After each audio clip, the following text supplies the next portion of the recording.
తెలంగాణ ఏర్పాటుకు ఏనాడు జనసేన అడ్డు చెప్పలేదని ఆ పార్టీ అధినేత పవన్ కళ్యాణ్ మరోసారి గుర్తు చేశారు. ఆంధ్రప్రదేశ్ను విభజించిన తీరును చూసి మాత్రమే ఆవేదన వెలుబుచ్చారని స్పష్టం చేశారు. జాతీయ సమగ్రత కోసం సేన ప్రస్థానం పేరిట ఢిల్లీలో జనసేన పార్టీ సమావేశం నిర్వహిస్తోంది. ఈ సమావేశంలో జనసేన అని పవన్ కళ్యాణ్ జాతీయ సమైక్యతపై పార్టీ నేతలు శ్రేణులకు దిశానిర్దేశం చేశారు. జాతీయ సమగ్రత, దేశభక్తి జనసేనకు కీలక అంశాలని పవన్ స్పష్టం చేశారు. జనసేన ద్వారా దేశ సమగ్రత స్ఫూర్తిని తీసుకెళ్లడమే లక్ష్యంగా పనిచేయాలని పార్టీ శ్రేణులకు దిశానిర్దేశం చేశారు.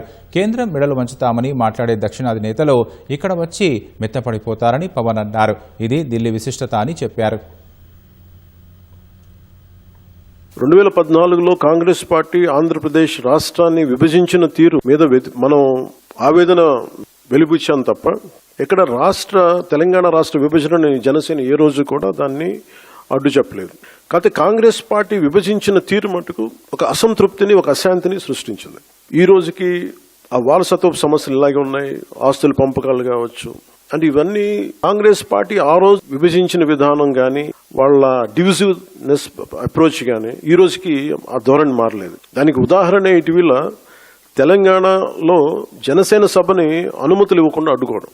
ఈ రోజు ఎజెండాలు ఇది ప్రధానాంశం కానప్పటికీ కూడా ప్రతిసారి ఒక్కొక్క రాజకీయ పార్టీ తమ సొంత రాజకీయ సరిహద్దులు పెట్టుకొని ఎలాంటి విభజనలు సృష్టిస్తారో చెప్పడానికి నేను దీన్ని ఒక ఉదాహరణగా చెప్తున్నాను.